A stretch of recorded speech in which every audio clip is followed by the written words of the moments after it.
ఓరి నాయనో, నన్నెందుకు టార్గెట్ చేసావు తల్లి? నాకు బోలెడంత ఫ్యూచర్ ఉంది. ఇదిగో ఇతను కాబోయే భర్త. మాకు పెళ్లి జరగకుండానే నన్ను కైలాసానికి పంపించేయాలని డిసైడ్ అయ్యావా ఏంటి తల్లి? మాయగారిని ఎందుకు టార్గెట్ చేసావో చెప్పు. ఈ మాయా మేడం ఒకసారి నన్ను కొట్టింది. అందుకే ఆ అవమానం తట్టుకోలేక పగని పెంచుకున్నాను. అంతం చెయ్యాలనుకున్నాను. అందుకే క్షుద్ర విద్యను ప్రయోగించడానికి వస్తువులను తన గదిలో భద్రపరిచాను. ఇది జరిగింది. అమ్మో, నాకు తెలియకుండా నా మీద ఇంత కుట్ర జరిగిందా? సమయానికి మీరు వచ్చి నాకు విషయం తెలియజేశారు. ఇప్పుడే ఆ వస్తువుల విషయంలో నా మీద నిందపడి మా మధ్య గొడవ జరిగింది. మీరొచ్చారు కాబట్టి సరిపోయింది. లేదు అంటే నేను దోషిని అయి ఉండేదాన్ని. శ్రీకర్, ఇప్పుడైనా నమ్ముతావా? వావ్, సూపర్, ఫెంటాస్టిక్, బాగుంది. కాదు కాదు, అద్భుతంగా ఉంది. నీ సమయ స్ఫూర్తికి జోహార్లు మాయా. ఏం మాట్లాడుతున్నావు అవని? మీరాడిన నాటకం నిజంగా నమ్మేలా ఉంది. బయట వాళ్ళైతే కొంచెం కూడా అనుమానపడరు. అంత బాగా పండించారు. మీరు ఏ డ్రామా కంపెనీ నుంచి వచ్చారమ్మా? ఏం మాట్లాడుతున్నారు మేడం? ఓ, కృష్ణానగర్ నుంచా? మంచి ఫ్యూచర్ ఉంది మీకు. బంజారా హిల్ స్టేషన్ నుంచి వచ్చాం మేడం. మీకంత అనుమానం ఉంటే రండి. పదండి, వస్తా. బాబా, ఇదంతా వీళ్ళు స్పాట్లో అల్లిన డ్రామా. నువ్వు అస్సలు నమ్మకు. స్టేషన్కి వెళ్దాం పద. మొత్తం బయటపడిపోతుంది. స్టాప్ ఇట్ అవని. కాసేపు నిన్ను నమ్మాను, ఇంతలోనే ఆ నమ్మకాన్ని పోగొట్టుకున్నావు. కళ్ళ ముందే ఇన్ని సాక్ష్యాలు కనపడుతూ ఉంటే ఇంకా దబాయిస్తావేంటి? నన్ను ఇంకా ఫూల్ని చేద్దామని అనుకుంటున్నావా? అది కాదు బావా. ఇనాఫ్. ఇంకా నీ మాటల్ని నమ్మే ప్రసక్తే లేదు. ఆ వస్తువులు మాయకి సంబంధించినవి కాదని నేను పూర్తిగా నమ్ముతున్నాను. మాయని నా దృష్టిలో బ్యాట్ చేయడానికే ఇటువంటి ప్లాన్ చేశావు. ఏం బుద్ధులివి?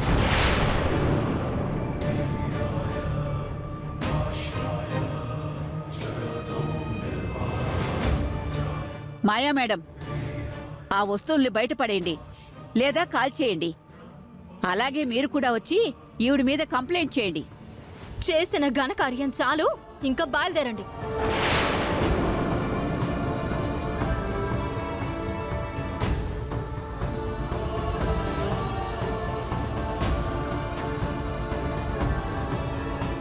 మా పెళ్లిని ఆపడానికి నువ్వు సర్వ విధాల ప్రయత్నం చేస్తున్నావు. But no use baby. నీ వల్ల కానే కాదు. 3 ముళ్ళు నా మెడలో పడ్డానికి ఇంకా జస్ట్ 3 రోజులే ఉంది. ఆ 3 రోజులు చాలు నీతో 3 చెరువుల నీరు తాగించడానికి. నువ్వు 3 లోకాలు తిరిగొచ్చినా ఆ పని చేయలేవు. నిన్ను గెలవడానికి 3 లోకాలు తిరగడం ఎందుకే? ఆఖరి సమయంలోనైనా 3 నిమిషాలు చాలు. I'm ready. I'm also ready. Maya రా. వస్తున్నాను కాబోయే మొగుడు గారు. తలుపులు వేసుకుంటాను, బయటకు వెళ్ళు.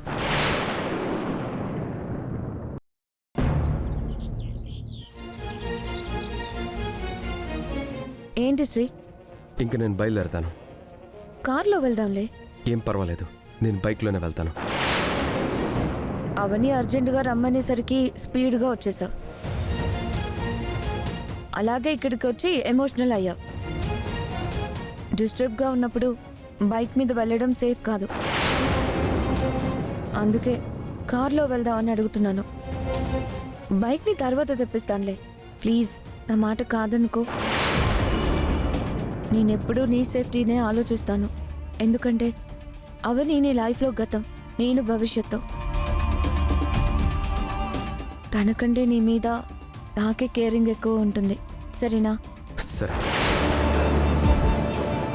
అవని విను, ఇంకోసారి నా పర్మిషన్ లేకుండా నా ఇంట్లోకి వచ్చావంటే నీ మీద పోలీస్ కంప్లైంట్ ఇవ్వాల్సి వస్తుంది. నీ ఇంట్లోకి ఎవరైనా ఈ విధంగా మేనర్స్ లేకుండా దూరితే నువ్వు చూస్తూ ఊరుకోవు కదా. చదువుకున్న దానివి, అందరికంటే ఎక్కువ లోక జ్ఞానం తెలిసిన దానివి, నువ్వు కూడా ఈ విధంగా బిహేవ్ చేస్తే ఎలా చెప్పు? This is first and last warning, mind it.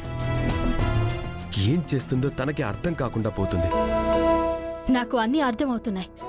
నీకే అర్థమయ్యేసరికి జరగవలసిన నష్టాలు జరిగిపోతాయి. అప్పుడు నీ కుటుంబం అంతా కట్టకట్టుకుని ఏడుస్తుంది. అప్పుడు ఈ అవని విలువ తెలుస్తుంది. ఇంత జరిగిన తర్వాత కూడా ఎలా మాట్లాడుతుందో చూడు. మనం బయలుదేరదాం.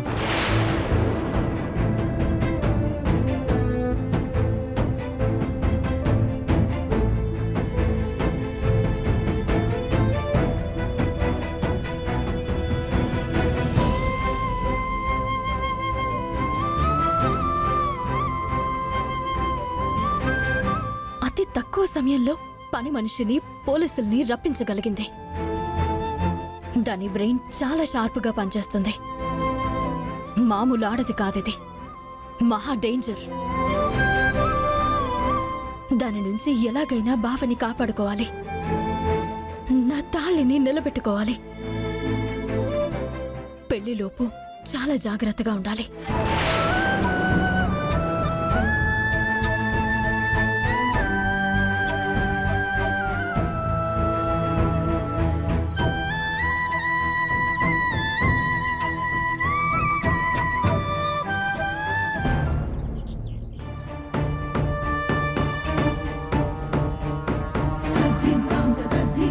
అవని మా ఇంటికొచ్చి పేరెంట్స్ గురించి వెతికింది. వాళ్ళు కనిపించకుండా నా పర్సనల్ రూమ్లోనే వస్తువులు దొరికిపోయాయి. అప్పటికప్పుడు నా మనుషుల్ని అరేంజ్ చేసి గండం నుంచి బయటపడ్డాను. అంతవరకు ఓకే. మరి ఇంట్లో ఉండాల్సిన పేరెంట్స్ దగ్గర కాపలాగా ఉండాల్సిన స్వామి ఏమయ్యారు?